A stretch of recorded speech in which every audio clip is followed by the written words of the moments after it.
Okay, the next part is the layout. So what I'm going to do is I have the orientation of how the chassis is going to sit inside of this radio.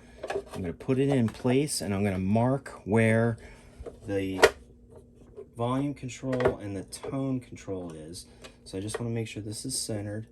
I'm just going to hold it steady, take my pencil and just kind of make a round mark, right? So that's for that one. And that's for that one. So let's see what we got. So you can see how close these are to the edges in this particular thing, because you know it's a rounded radio, right? The edges are rounded, so this thing is square and it comes in. But I think that's going to be plenty enough room, because when we put our pots on there, they're going to come through. They're going to be on the inside, and we've got that room again where the wood was. It's actually going to sit like this, and I could turn this up or down depending on how much room it's got inside. So we'll take a look once we drill those holes, but we know where the center of those holes are. So that's the first step. Okay, next thing is to mock up your layout, and I talked about that before earlier in the video, a little bit about the layout, but the way I'm going to do it here, just to keep noise down and things, a general rule of thumb for a small build like this, I like to kind of divide this up into thirds, right? There's three sections. There's a power section, there's the power tube section, right, where we get our main volume from, and our preamp section, right? So if you put all the stuff in line that's in for the power, right, the power transformer, the rectifier tube, because that's going to rectify the AC from the transformer to give DC to the rest of the components, right? And also our power adapter is there too. So we have our power coming in through the transformer and blah, blah, blah, right? So I have my tubes set up in the back here, and the reason is I can kind of have stuff in the middle here because I've got the two pots. I know I'm going to have wires and things going to the pots. I'm going to have wires and things going to the tubes, and then also to all the jacks and stuff that are on the back here, right? So I have the power tube section, and I have the output transformer. Typically those would all be in line. These are the two output jacks, right? So we have all power, all output, related stuff. But I'm going to move this output transformer over a little bit because we have plenty of room, and it gives a little bit of room and space here away from things and lets it breathe. The closer this is, the potential for noise there could be, and also we don't want to turn it like this again where both of these things are horizontal. We want to offset this, and it will keep the noise levels down. All right. So the three tubes, you'll see a lot of people doing them where the tubes are kind of diagonal. Why do they do it that way? Well, it depends. You can put the tubes any which way you want. You put them all horizontally. You could do them all like this, right? But the typical rule of thumb will be, we want to keep things as short as possible, and that'll keep our amp from being less noisy. So what I like to do is kind of see what are the pins for some of these tubes that are being used. Let's just take a look at the preamp tube and the power amp tube. There's something connected to number 4, number 6, 8, and 3, 2, and there's a couple other ones. So what I'm kind of doing here is I'm saying, okay, I know a lot of this stuff is going to be connected to, like the volume pot, for example, and some of this stuff goes to ground and whatnot. And then here's 5, 3, and 4. These look like big things, right, for the tube. 4, 3, and 5 are the pin numbers. So if you look at the pin numbers on here, I like these belt and sockets because it actually has it on top and on the bottom, if you can read it.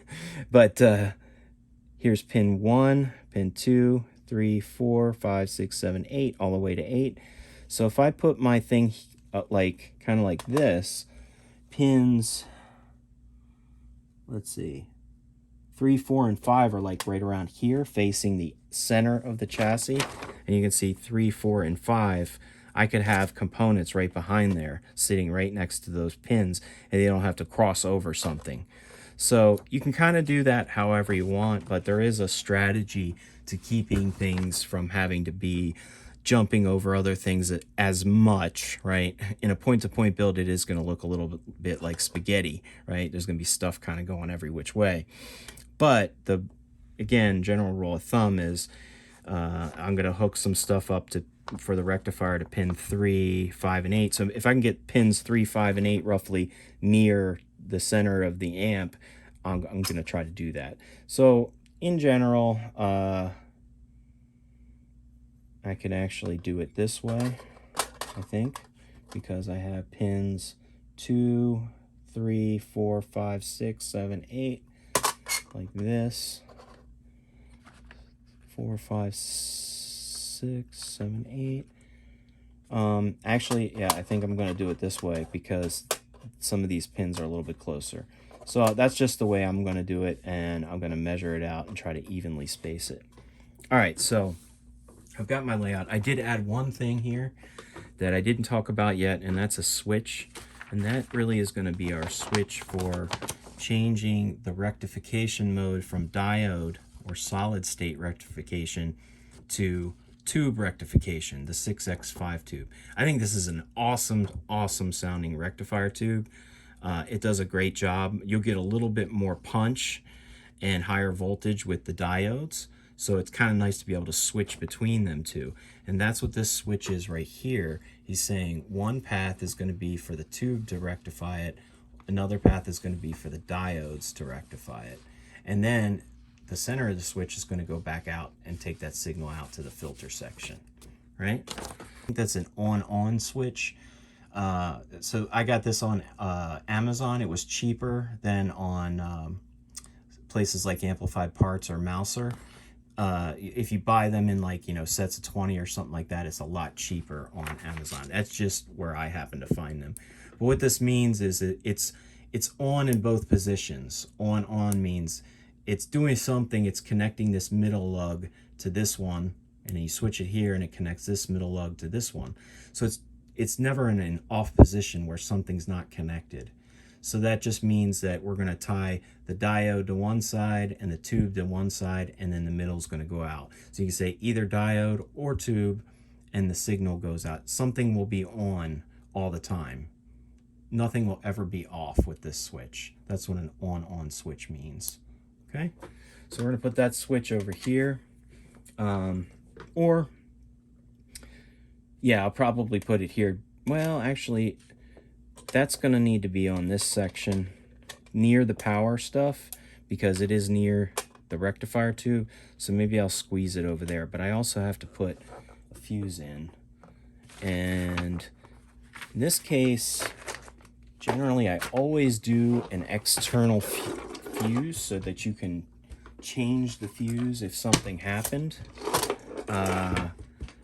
In this case, I don't really have a lot of room. I do want to keep some space between these parts.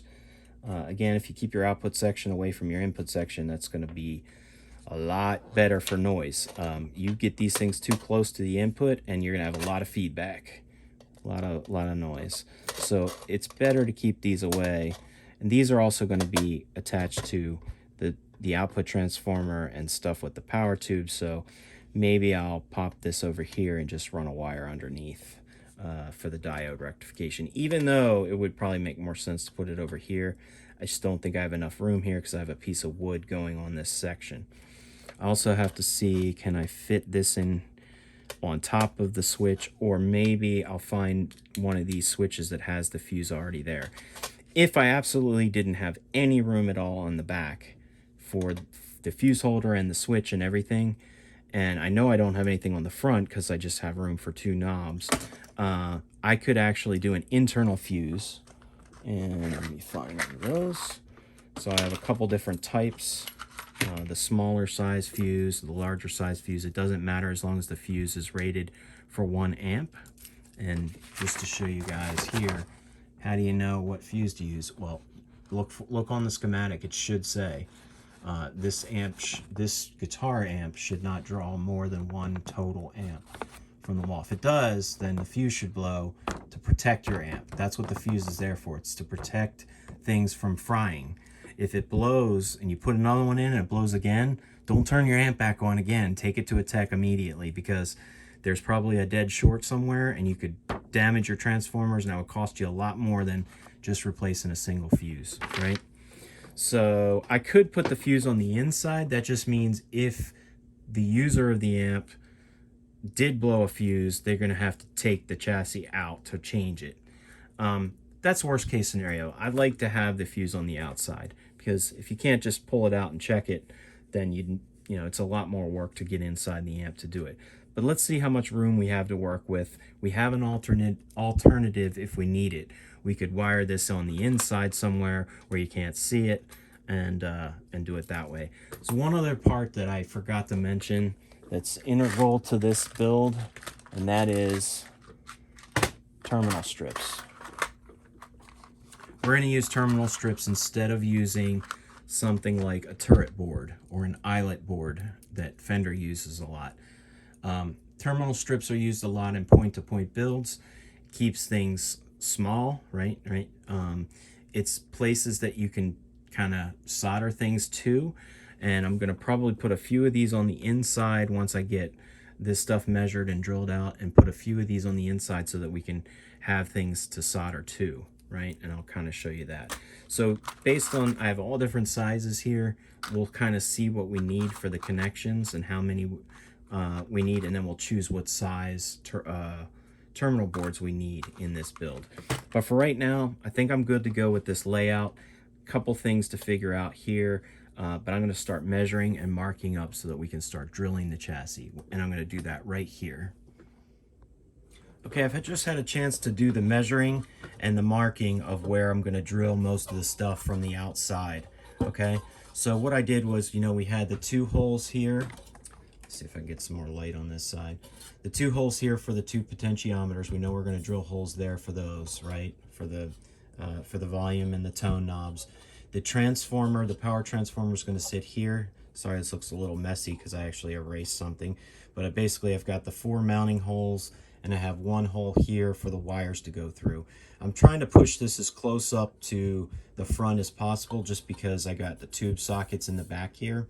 I wanted to give enough room for the tube sockets to breathe. If I bring them too close to the edge, then there's a potential that, you know, some of these things, such as this IEC, where a power cord comes in, this IEC adapter, could actually be touching the tube socket, and we don't want that to happen, right? So I want to make sure the tube socket was far enough forward where it wouldn't be interfering with this stuff too much.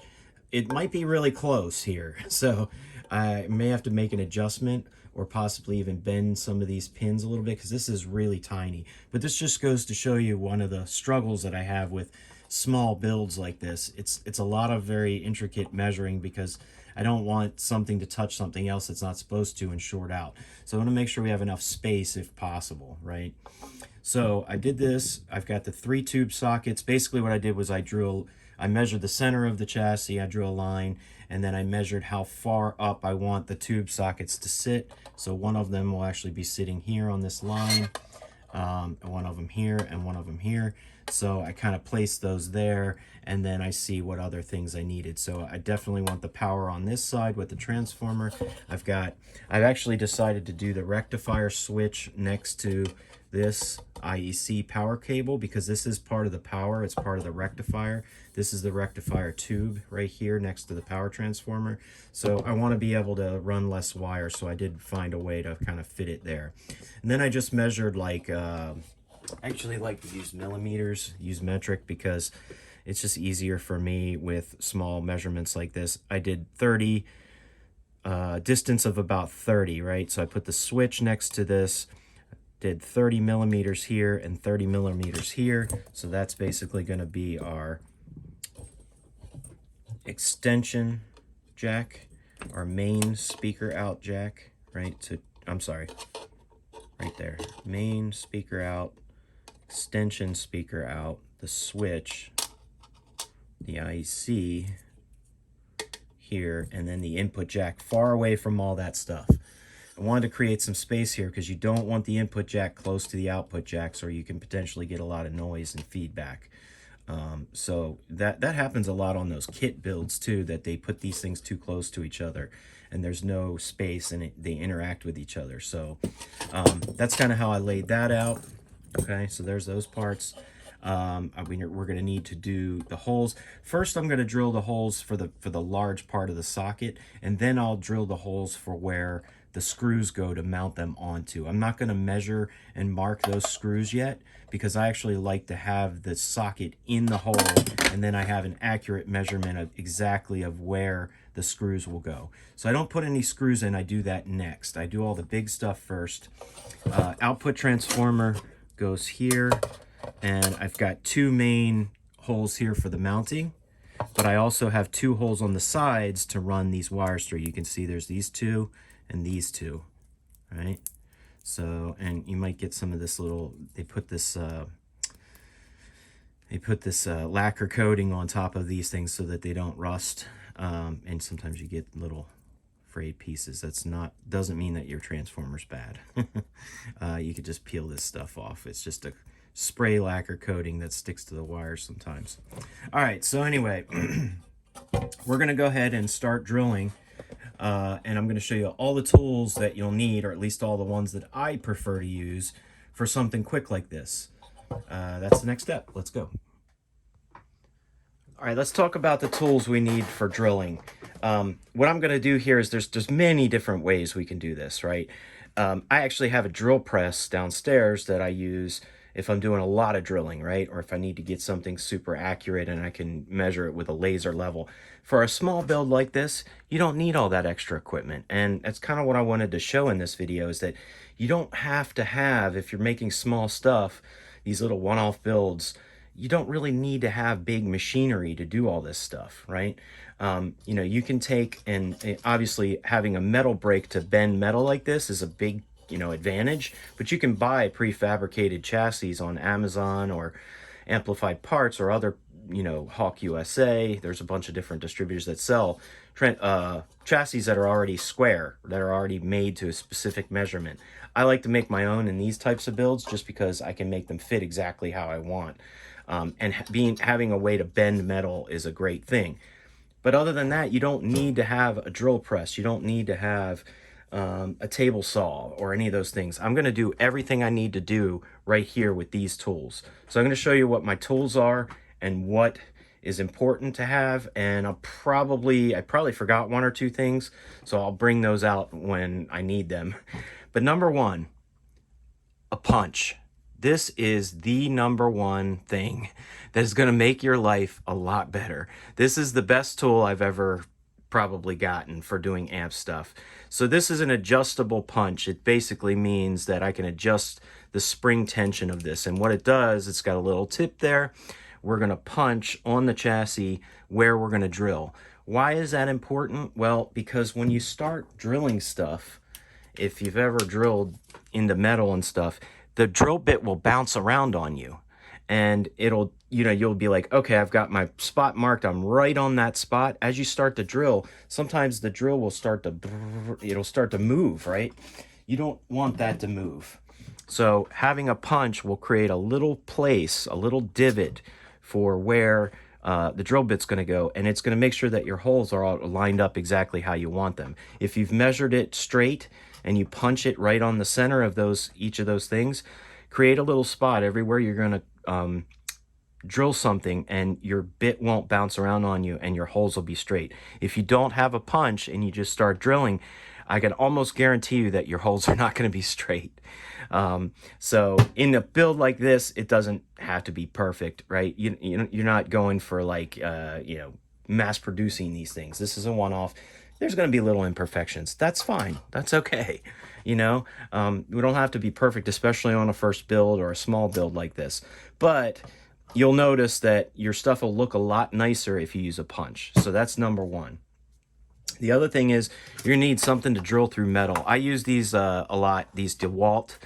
I think these are made of longer life, 2 times longer life than stainless steel. What are these made out of? Sorry, I forget what these are made out of. But basically what they look like, if I take the large one here, I rarely ever use these large ones, and I'll show you why. But basically, it's got a pilot starter right here, and then these outer pieces will drill your actual hole. So this one is 1/2 of an inch. This will do a 1/2 inch hole. When you're working with thinner aluminum like this, though, I find that these larger bits will tend to tear stuff up. So what I like to do is drill smaller holes and then open them up wider to the size that I need using a stepper bit. A stepper bit has all these different little steps on it, and it'll have, like, 1/4 inch, 3/8 inch, 1/2 inch, and so on these things. So get yourself a stepper bit set that can drill through metal, and these things are awesome. These things are great because then you can kind of play with it, right? You can say, all right, I need a tube socket to be this wide. You can see I didn't even draw a circle where that's going to be. What I'm going to do is I'm going to drill in with the stepper bit and make my hole wider and wider and keep checking until I get to the right width of it, so that these will drop straight in there. So it allows you to kind of check your work before you go any further, because you can keep making a hole bigger, but you can't make it smaller, right? So stepper bits are great, and they make things go really fast, and I'll show you that. So I keep one drill set up with a stepper bit all the time. You don't have to have 2 drills, but I do like to have one set up there and another one set up to do the drill bits, okay? So that's really all you need to do this as far as drilling holes. Another tool that's going to be great to have is a deburring tool, right? You can get these on Amazon or different tool places. I'm sure Harbor Freight has them. But basically, they come with these blades. When you push this down, it has a little curved edge blade. And what that's going to do is kind of scrape away some of the extra burrs that will come from drilling. There'll be these little jagged edges, and we're going to use this tool to get rid of those jagged edges. There's another way you can get rid of the jagged edges by using the stepper bits, and I'll show you that method as well. You can't use that in every case depending on where the hole is on the chassis, but this thing is great to have as well, because you definitely don't want those rough edges. Things are going to be uneven, and it'll help make a nice solid connection when you're screwing stuff in if the surface is totally flat. Another nice tool to have is a nibbler tool, and you can get these, I believe, on Amazon as well. If not, you can probably get them where any of the amp supply stuff comes. But a nibbler tool is basically just, it's kind of like a hole puncher, right? Except it's not punching a hole, it's actually biting away a little tiny square of metal. And it's probably about a couple millimeters large. You can see there's like a little tooth there, right? So when I close this, it bites down on the metal and allows you to open up a larger hole. The thing I use this most on is when I'm cutting a square hole for something like this IEC, right? You can use a Dremel tool if you have a Dremel tool, but I'm going to show this by using manual tools. Let's say you can't afford a Dremel tool right now, or you don't have one. You could use a Dremel tool to cut this square out, but this will work just as well. It takes a little bit longer. It's a little bit more manual, but it probably you can get it done in 5 minutes, get the job done in 5 minutes with this thing. So cheap tool, great to have in the arsenal because you can open things up a little bit more. And that's the basics of what you need tool-wise to start drilling your chassis. Okay, one other thing I didn't mention, and I think this is very important because I forgot, is your workspace, right? This is just a simple folding plastic table, right? You do not want to be doing this stuff on a metal work surface. It doesn't really matter when you're drilling and kind of setting this up and drawing stuff, that's fine. But really, you should not have any kind of conductive metal surface when you're doing amp stuff, because when you get into the wiring and you start applying power to things, you don't want something where your metal chassis is sitting on a metal desk where your hands are touching the metal desk, and just for safety reasons could potentially shock you, right? Depending on how things are wired up. So stick with some kind of a plastic surface, a woodworking desk, something like that, or cover your desk with something that's not conductive, right? You do not want a conductive metal to be working on when you're doing amp stuff. Another nice thing is getting one of these mats. These mats you could probably get for like 10 bucks on Amazon. It really helps me sort of organize parts and things. This thing gets really dirty after a while, so I have to clean it a lot, but it's great for soldering. If your soldering gun touches this thing won't burn up. But just a nice little work area, you can organize stuff. One other thing I forgot to mention about tools is cutting fluid. If you're going to be doing any kind of drilling into metal, this stuff will save your life. Tap Magic cutting fluid. This is just a generic sort of cutting fluid. They have more specific ones like this aluminum cutting fluid. I actually don't really like the aluminum cutting fluid as much unless I'm doing a lot of aluminum. This is more like a very thin oil. And I just find that it works really well. It helps your drill go through faster, smoother, less jagged edges on things. It'll definitely drill faster and smoother, right? Where as opposed to not using it and just doing it dry. You don't have to have this, okay? It's just helpful. It's one of those things that helps me a lot. Drilling holes, put some oil on. We'll clean this up later once we've got everything drilled.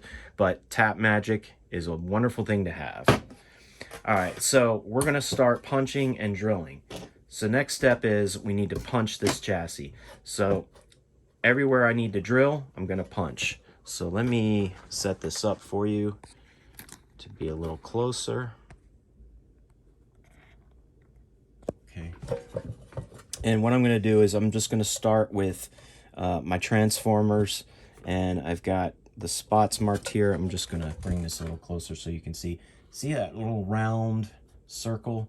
That was actually the foot of, you know, where this thing's going to get mounted, these little circles here. So I really just want to kind of punch in the center of that circle, right? There's a little bit of play with these things. It doesn't have to be perfect. But you see how that makes a nice little divot right there? That's going to be the spot where you put a little dab of that cutting fluid, or even just household oil would work if you didn't have that, but that'll really be nice when you're drilling, make things smooth. So let's put these and punch these out. So we've got that one, and sorry, I have to see where that one was hard to see because I actually erased some of it. All right, so those are for the 4 mounting pieces, and then we have the wires that come out of this thing. So I need to punch a hole where that is. So I drew a rough hole, doesn't have to be exact, just where the wires are coming down. And we're gonna put a hole there for the wires to go through. The output transformer, very similar. Got the hole, I just put this on the middle, punch it, and these 2 sides are where the wires are going to come down from the output transformer. Okay, and then for our tube sockets, I've got a little crosshair here. This is the very center of the chassis for that one, and the third one for the rectifier tube, and that's that. Okay, and then I'm going to do the 2 holes for our potentiometers. So I just I drew a circle where this thing lined up to the actual radio cabinet over there. So I'm gonna just punch right in the center. Now I'm gonna use my hand here because underneath of that, because I didn't have anything to back that for the pressure. Whoop, right in the middle. There we go. So we've got those 2 punched, and now we have to punch the back side. And what I'm going to do is I need to get, this is, oh, I forgot to mention earlier in the video, I talked about having an IEC with a fuse in it, and that's what I decided to use. I did find that I had an extra one of these. This little tray pulls out, and there's a little baby fuse in there, and I'll show you that in a second when I can get a tool to pop this out. But basically, I need to drill a hole big enough that this thing can go through, but yet screw it to the sides, right? So I've got that measured and marked here. But what I'm going to do is punch a hole in the very center so that I can drill out most of this, right? I'm going to drill a circular hole, and then we're going to use that nibbler tool to finish cutting out the square piece of it. So I'll show that. So all I want to do right now is just put a hole right in the center. Doesn't have to be perfect, but I'm going to drill most of this out first. It'll be faster that way. I'm not going to punch the holes yet for these screws. I'm going to wait until I get it into place and then do those holes. Again, same thing with these tube sockets. I'm going to wait until I drill the big hole and then punch the small holes for where they're going to mount for the screws. If you try to do the screws first, you might not get it lined up perfectly, and you'll find that you have to move and drill other holes and stuff like that to get it to line up. So it's best just to wait on that step. All right, so then we have the switch. That's where the switch goes for the rectifier. We've got one of the output jacks here. We've got one of the output jacks here, and the input jack right here. So that's it. That's our punching done.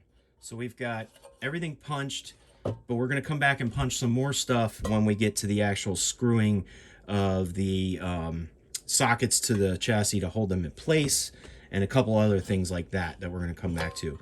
So now we can start drilling. All right, I'm going to start drilling with the power transformer here, the mounts for the power transformer and the hole where the wires are going to go through. You can start wherever you want. It doesn't matter. They all have to get drilled at some point, right?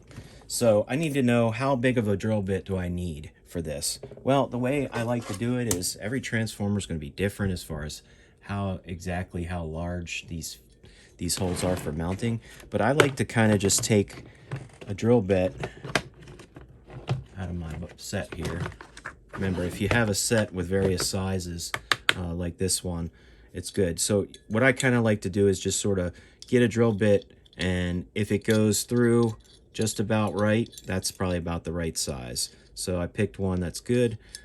You could go slightly larger if you wanted, but I think this is a good size. So this is actually a 13/64 bit. But just note, if you make it smaller than that, you may have to have smaller screws. I'm going to show you what screws I use for that, but for the most part, I'm safe to go with this, okay? So what I'm going to do is put 4 dabs of the cutting fluid. Actually, I'm going to put 5, one for the wires as well. So just a little bit of oil right on those punch spots. All right, that'll help everything go quicker. I'm going to put my bit in place. And sorry, this might get loud for a minute because I'm going to actually be doing some drilling. But what I'll do is, let's go do this one first. Notice how these bits, they have that little tiny point at the top, right? It's like almost like a pilot driver, right? So that it will start the hole for you. So if I just set that right in here, you see it doesn't move side to side because it's in that punch hole. So straight up and down, put not a ton of pressure. And that's it. There's your first hole. Now you can see what happened was it actually created these little burrs, okay? And this was actually, yeah, a pretty bad one because there was a lot. So another thing I could do is I could kind of bend those little burrs over and just kind of go like that. But where you're going to see the burrs mostly is going to be on the inside. So let's finish this drilling real quick, and then we'll clean the burrs up. 1, 2,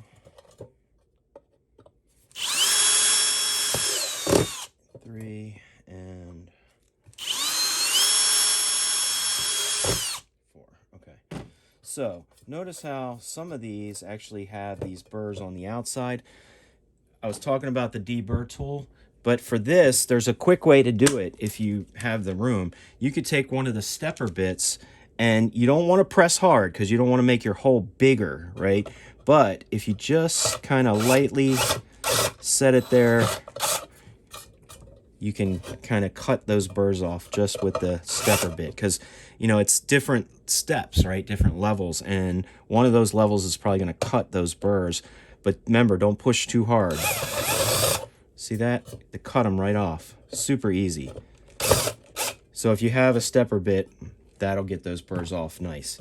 Let's take a look at the inside. You can see that it left some pretty good burrs on the inside. So let's use the deburring tool for that. Now this goes in a circular motion. You can go clockwise or counterclockwise. I don't think it really matters. Try to get this in there so that you can see it. Turn another light on. All right, so what I'm going to do is I'm going to insert this in, and where the blade is curved, I just want to go around the hole gently, and it chops off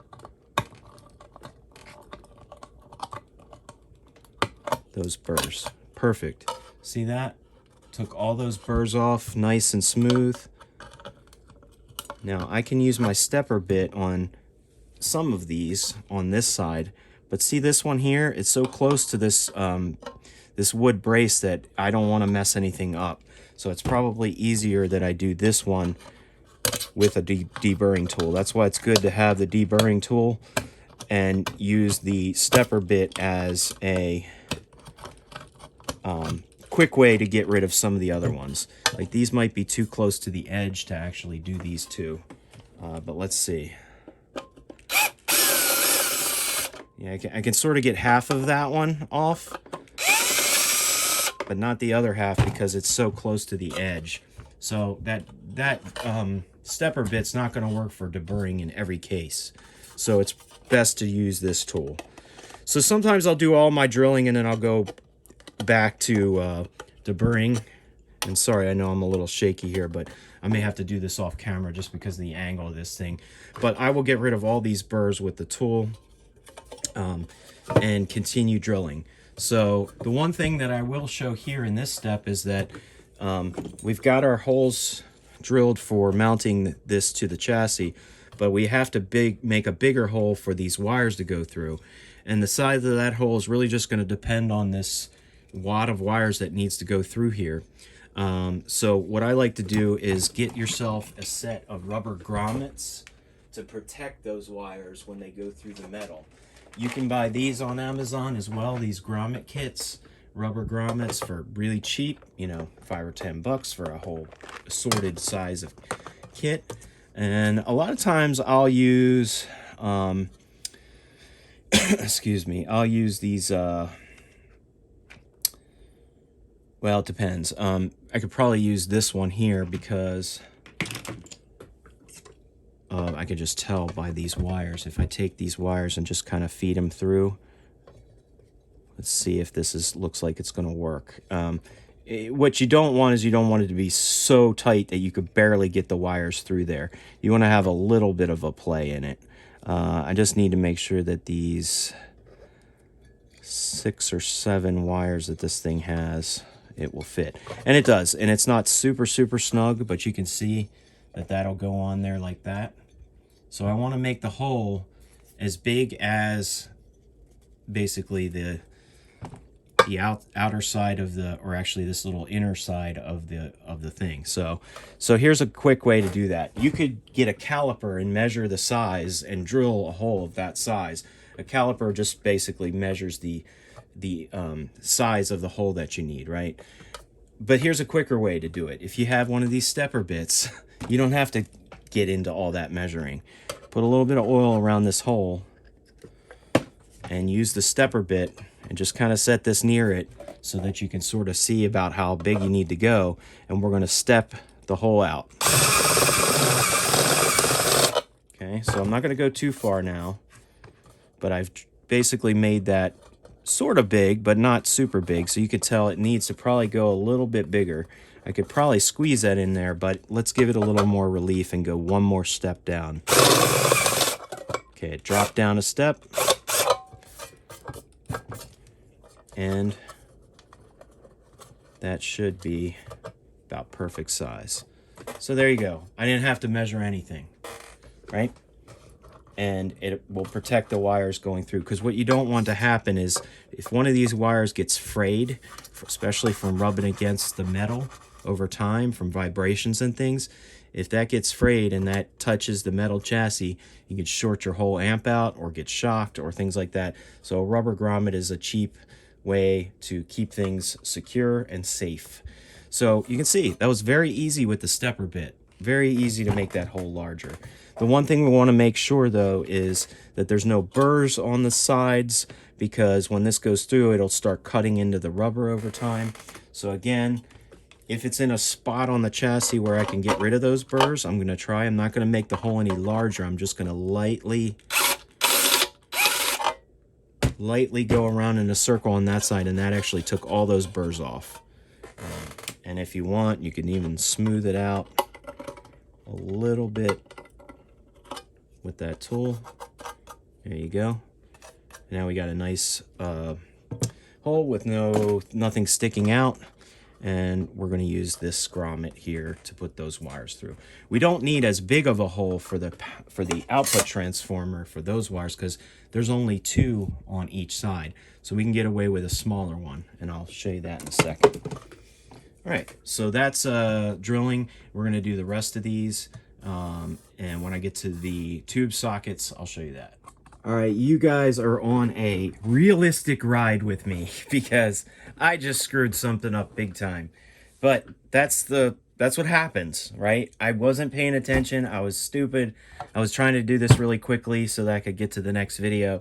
And what I did was I started to open up these holes here, and I did the wrong ones for the wires. So my holes are too big now for mounting the output transformer because I was going to do it in this orientation. Because remember, we're going to have this transformer this way, and we want this one to be offset. So I screwed up. I made the holes too big. I cannot make those holes smaller, right? I could put a little sheet of metal or something on there and affix that to it, but I'm going to find a different way to overcome this problem because this is the kind of thing that could happen to you. I don't want to throw all this away and have to start all over again. And in a case like this, that's okay. The holes aren't so big that I can't work with them. What I might do is just take a really large washer on the inside, and that'll still hold this thing down just fine. So we're going to work with that mistake. But the 2 side holes, see, I accidentally did these 2 instead. And then I had to go and open up the side holes. I've got 2 rubber grommets. These are a little bit smaller than the one we used for the power transformer. Power transformer was there. Remember, there's only 2 wires that have to go through for the output transformer, so these holes will fit these grommets just fine. All right, we'll overcome that when we get to mounting it. Let's, for right now, open up these holes for the tube sockets. All right, so what we have to do is I'm going to actually use this larger stepper bit because the one that's attached to this drill is I use that for a lot of the smaller stuff, and I'll use this one for the bigger stuff because it is a little bit larger to open up those holes. So I'm going to actually put this bit in this drill. Okay, so there's that stepper bit in the drill. I've already got some kind of pilot holes so that I have something to put the stepper bit into. You always want to drill a hole first so that you can fit at least one of the steps into that hole before it starts opening. So apply a generous amount of the cutting fluid or oil around there, and we are going to make a hole that needs to fit this thing. Okay, I'm just going to get started, and I might just do this in sections. Let me turn it this way so you can sort of see what I'm doing.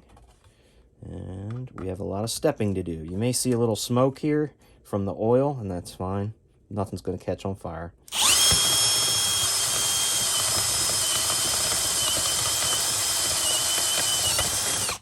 Okay, it's getting there. Okay, let's see how far we got. I can tell it needs to go a little bigger already, but always stop and see. See, it just needs to be a little tiny bit bigger for that to sit flush. This little tiny lip here needs to clear that. So I'm glad I didn't go any further yet. What I might be able to do is, you can see there's some burrs here on this side, is kind of take it from this side and kind of get those burrs off. And even by doing that, it may have opened it up just a little bit enough to fit.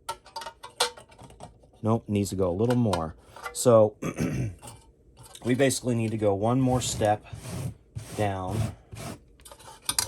to make that hole big enough. One thing I could do, if I really want it to be perfectly snug, is take the deburr tool and just sort of carve out some of the hole to make it larger. It takes a while to do that because it's only carving little tiny shavings at a time. But you could do that until it gets big enough for you to drop this down in there. But usually the stepper bit's good because they're very small steps. So we just need to go one more level.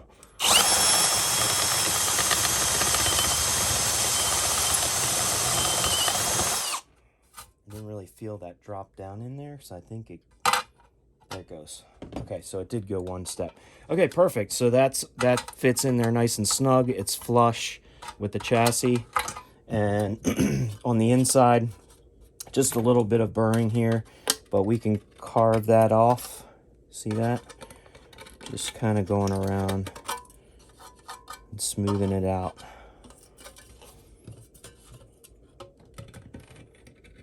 There we go. So, all right, so let's cut the rest of these, or open up the rest of these for the other two tube sockets. And there we have it. The other two holes are done. So we did the same step we did with this one. We've got the tube sockets. I'm gonna deburr a little bit. There's just a little bit of sharp edges there. But we've got everything on the top done except for the screws where we're gonna actually affix these to the chassis themselves. I'll come back to that in a minute. You start to collect a little bit of shavings here, which I'm gonna clean up in a minute. But for right now, I'm just gonna push them all to the side. And we need to do the holes on the back and the potentiometer holes on the front. So the way I like to do those is this kind of the same way as the sockets.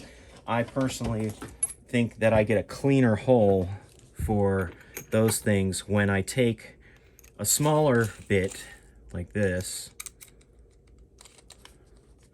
rather than going straight to the 3/8 inch bit, which is this one. I don't know why, but this thing seems to tear up the aluminum a lot more, and I don't get very even holes if I just do this. This will be the perfect size for one of these jacks or for one of the pots, because these are 3/8 inch, right? So that's about that size, you can see. But like I said, I like to use a smaller bit and then open it up with the stepper bit, because I get a cleaner hole that way. So I'm gonna be very careful with this, because you know, it's kind of bendy. It's a little bit bendy, and I don't have anything to press against this. Probably be better if you had like a piece of wood under there to do the drilling, but I'm just trying to get this done quick. So I'm going to, and actually I'm going to put one right there too. I'm going to start with a bit that's smaller than the pieces that I have to attach to the stuff, right? And just kind of open up a starting hole. So those nice little punch sections are great because the bit's not bouncing around on me. And if for some reason my holes aren't straight, it's because I didn't mark it properly. I didn't measure and mark properly, because it's not the bit bouncing around on me. Okay, we've got a lot of burring going on, but that's fine. Let me get rid of that in a minute. Okay, so we've got our starter holes, and then what I need to do is open them up a little bit. So I've got my other drill here with the stepper bit, and I'm going to open this up. And remember, take your time. Don't go too far. All we need is for this to clear right here. So we need to go a little bit more. So one more step maybe. And when you'll feel it drop down when it hits that step. There you go. See how that fits in there perfectly? There you go. And I'm going to clean that up a little bit too with the deburrings. And I need to do, so that's the input jack. These are the two output jacks, and that's that little switch. So these two I can make the same size as this one because they're all the same size. I think it was with that particular drill bit, it was 3 steps. So once I had the hole open, it was 1, 2, 3. 3 steps is what that first one was. Let's see what we got. Looks good. Looks good. Now we have this little switch that we're going to use. Now this is actually smaller. It's thinner. So I can already tell that this little hole that I have, it just needs to go a little bit bigger. So 1 step might be enough. Let's try 1 and see if that's enough. Yep, perfect. Goes in there just like that.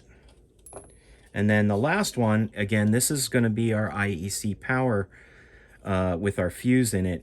All I'm going to do is this square area here. There's an outer thing I drew, and then there's an inner square. That's for this little square piece to actually go through the chassis, and you want it to stop at this edge, right, so that you can screw it to it. So all I'm going to do here is open this area up as far as I can go without going outside of the lines I drew, and that it's just a fast way to quickly open this up. So let me put a little bit of oil on there. Sorry for the shaky camera. And I'm going to just open it up a little bit.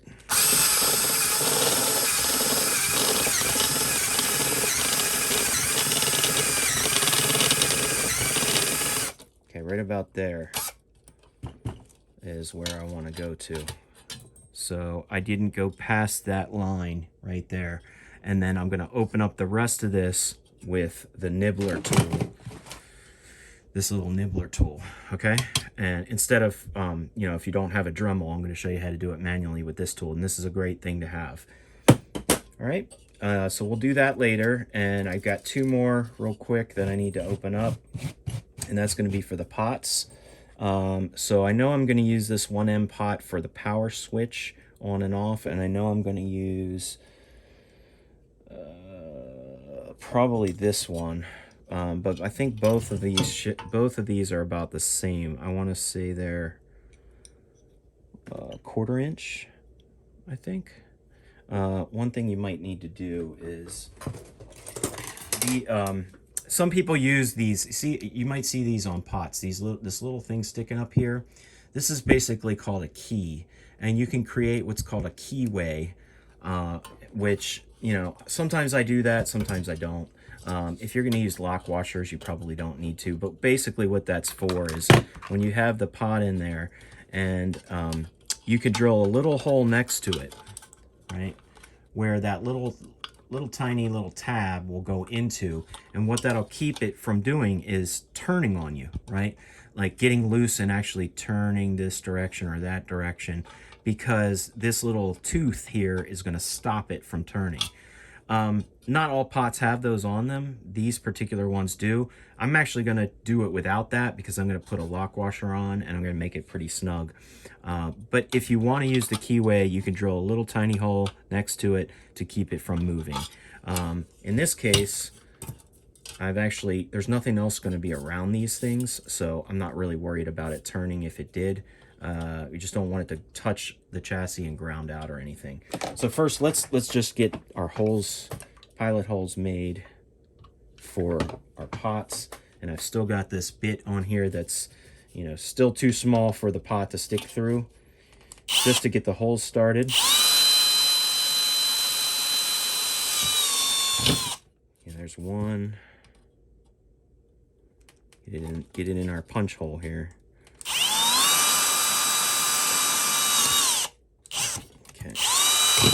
All right, so we got that started, and we need to step it out just a little bit. I'm just going to go 2 steps and see. That goes in there good, yes. Yep, fits in there perfect. Okay, and 2 steps on this side should do it.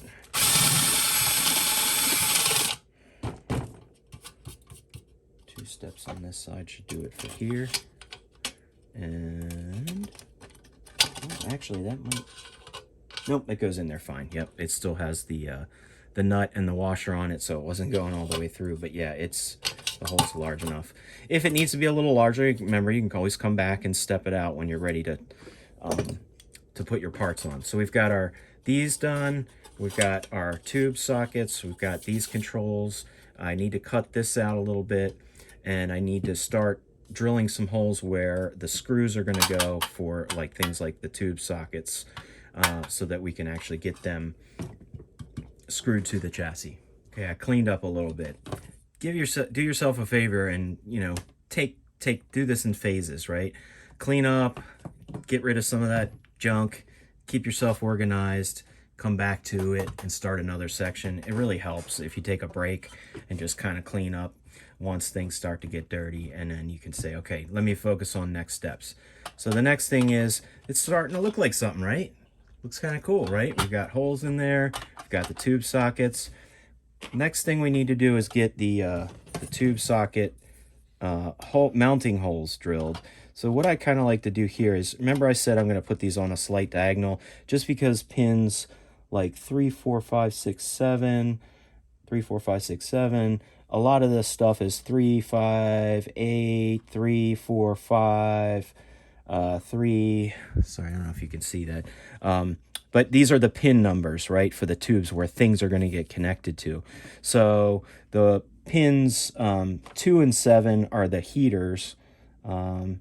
That doesn't really matter for that, but I'm just going to do them this way because almost all of them are mostly from that like 3 to 7 range. On this side facing the center of the chassis, I'm going to have some boards and things in here. Sorry, not boards, but terminal strips that we're going to put some parts next to. That's why I want those facing that way. So let's put them on a slight angle. Sometimes what I'll do is I'll just sort of line them up with a straight edge. Right, and once I get them all lined up, kind of press down and draw my hole. Just make sure you press very hard so you, oh, see, it moved on me. Wasn't pressing hard enough. Okay, to mark that, I want this one. You know, you could measure these out if you want, but you don't have to. Measuring them meaning I want to know exactly how many between this one and so on. I'm not going to do that here. Just going to line them up to a straight edge, and I think that'll be good enough. Okay. This one, whoops. Make sure I don't move that. That one and that one. Okay. All right, so we've got those. We need to drill those holes, and we're going to have screws that are going to affix those to the chassis, right? So what do we need to do next? Punch tool. Don't forget the punch tool. Got to have that. All right, so let's punch these out. One, I'm just putting it in the center of the hole. One,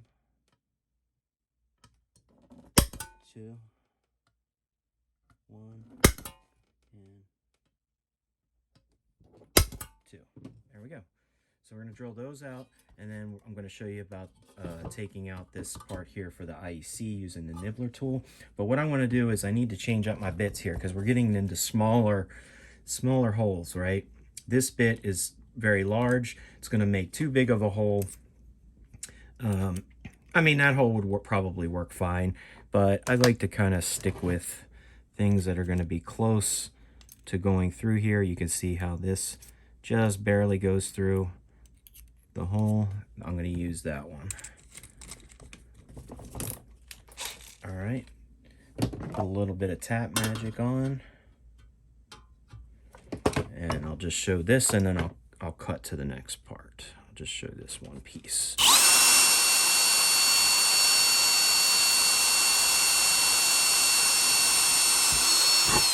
I find that sometimes you get smoother holes with less burring that happens if you just take your time and barely apply any pressure and just let the drill sort of fall into things.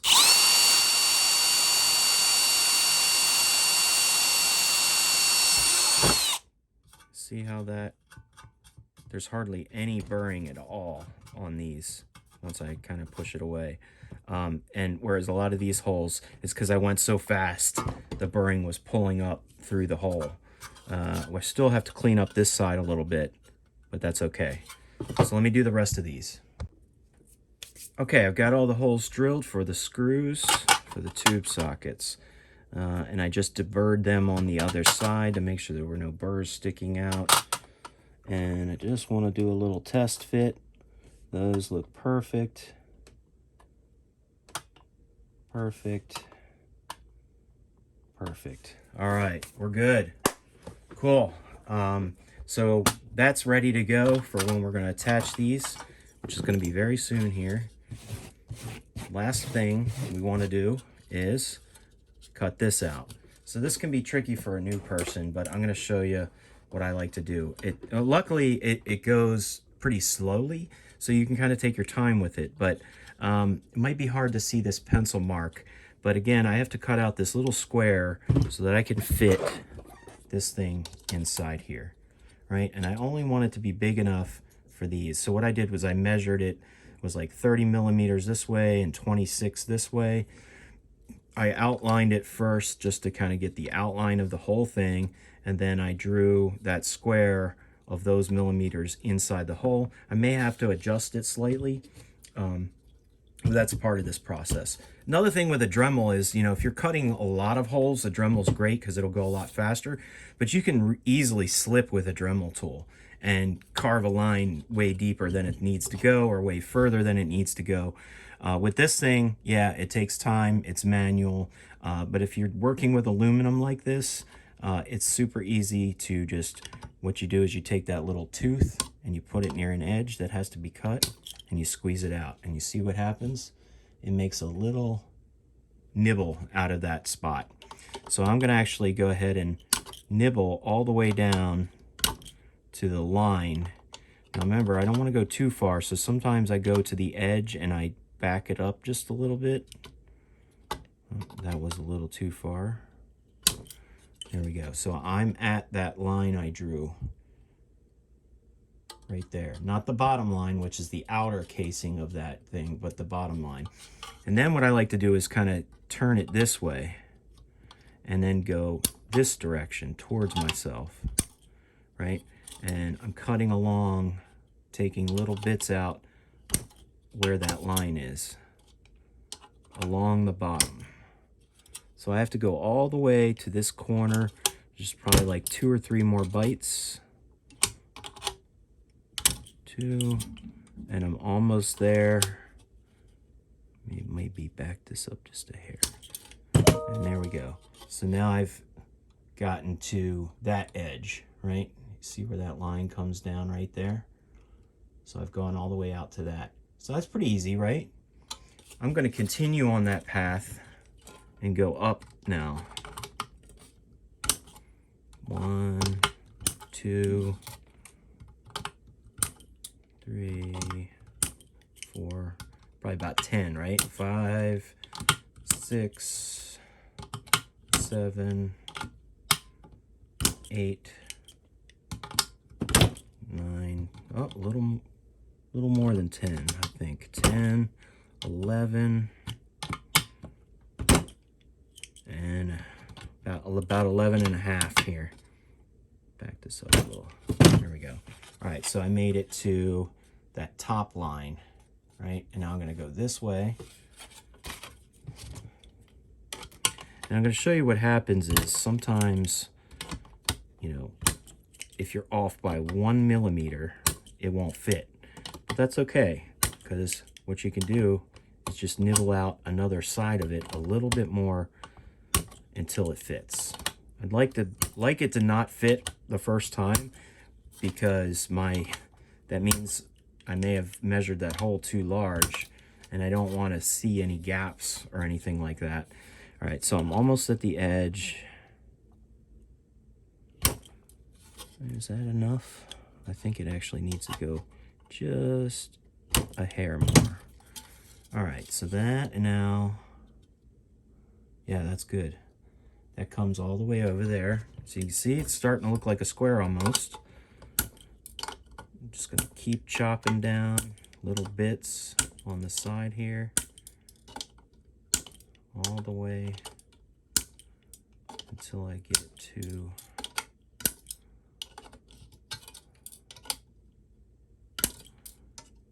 the bottom part, almost there. And I got about one more, maybe half a one.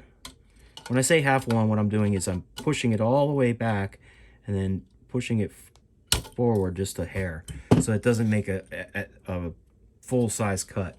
All right, now we just have this one little piece here that needs to come off.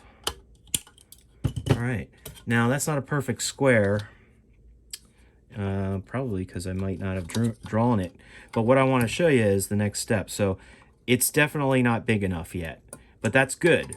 Now I know where I can adjust it, right? I get a general sense of where it looks like what it needs to happen is it needs to come over this way just a little bit. I need to shave off a little bit on this side and maybe just a hair on the bottom or the top, because it's almost, the height is right, but the width is not. So here's how I adjust. What I'm going to do is I can kind of see this kind of came out kind of trapezoidal shaped, right? It's not perfect. I'm going to make one full bite starting over here. It wasn't exactly a straight bite. There we go. One bite there, and then I'm going to kind of come down the side to open this up a bit. Sorry, they get these little chips in there and it won't cut. Wait a minute. What I actually might do is cut it this way.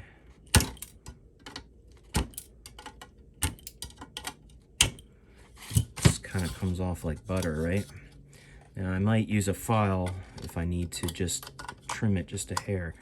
That looks like it's wide enough, but it's still not tall enough. So I've got a little bit of play at the top and the bottom. And I think what I'm going to do is go on the bottom just a hair. So I don't want to make a full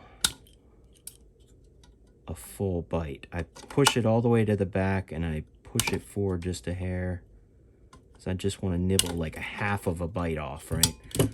And just keep going until yeah, it needs to go a little bit more. A little more. I just don't want to go too much. And all this is a little jagged, but it's going to be covered up. And a little more here. A little more here.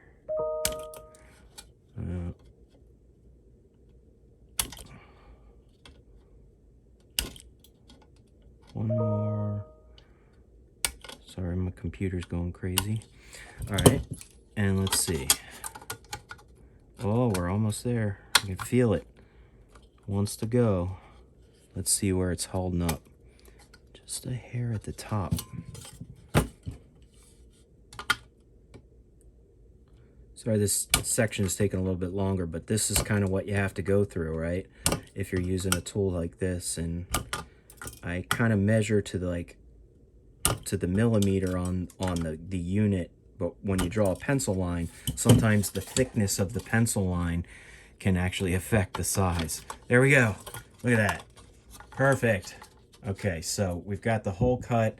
Doesn't look perfectly square, but when you put this on, it's snug, right? And it covers up any of that semi-unperfect square. And I placed it in a spot where I can get a screw back in between here to screw into, to screw this on. So now that I have it placed, I can actually punch my holes. So normally I would mark them and punch them, but since I've got it here and I can kind of hold it in place, I'm going to go ahead and punch my holes for those mounting screws. Whoa, whoops. Yep, right in the center. Hold on a second. And right in the center. There we go. Now we're going to drill two small little holes for that, and that's going to screw in. All right, I've got my drill bit on, and again, I just chose a new drill bit that's, these holes are even smaller than the tube socket screw holes, so I went with a slightly smaller bit.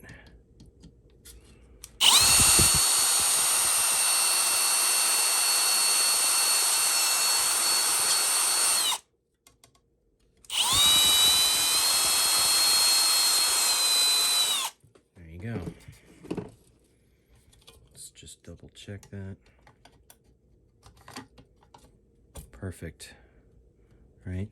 Now, some people might ask, why did you put it this way and not this way? Well, honestly, it doesn't really matter. However, the reason I did it this way is because the writing on it, I don't know if you can see that, but that's telling you where the fuse is, and it's orientated this way. So that's why I put it this direction. Doesn't matter which way you go as long as you wire it correctly, and I'll get into that when we get to the wiring. But yeah, this fuse is in there. The fuse that's in there is, I think, a 10 amp that it comes with, so we want to replace that with a 1 amp. We'll get to that in a minute. So now at this stage, let's just do a quick overview. What have we done? We've got everything drilled, I think, for almost all of our major parts. We've got the tube sockets, the transformers, all the pots, all the jacks, the switch. I think we're ready to start putting things on the chassis, right? The chassis, sorry. One thing, though, that we haven't done yet is put the terminal strips on. And I kind of like to do that since I've already built these before, but I kind of like to do that after I get everything on there. You know, there's different size terminal strips, but a lot of times what I might try to do in a small build like this, because it's just so tiny, right, is use screws that I'm for different things to put the terminal strips onto. And then I don't have to drill extra holes, right? So if I know there's going to be a screw here for one of these tube sockets, I might be able to use that to put a terminal strip on so that I can actually put some parts onto it that way. You know, once I get everything mounted and I see where everything actually is, then I can kind of see where the placement of these boards needs to go. I know I need to have, just looking at this, I know I need to have a lot of different stuff. There's some resistors, capacitors around the first preamp tube, right? The input jack. I know I need to have a couple things, not too many, but a couple things connected to the 6F6, but only one major component here that's actually coming right off of the tube, which is a cap and a resistor, right? And then for the rectifier, we're going to have some of the power transformer stuff connecting to the rectifier and the diodes and whatnot. And we need to have somewhere where we put all this filtering, right? So we're going to figure that out when we get to the inside of it. First, let's put it together and let's get some parts on there, and then we'll get into where the terminal strips should go, and then we can start wiring it up.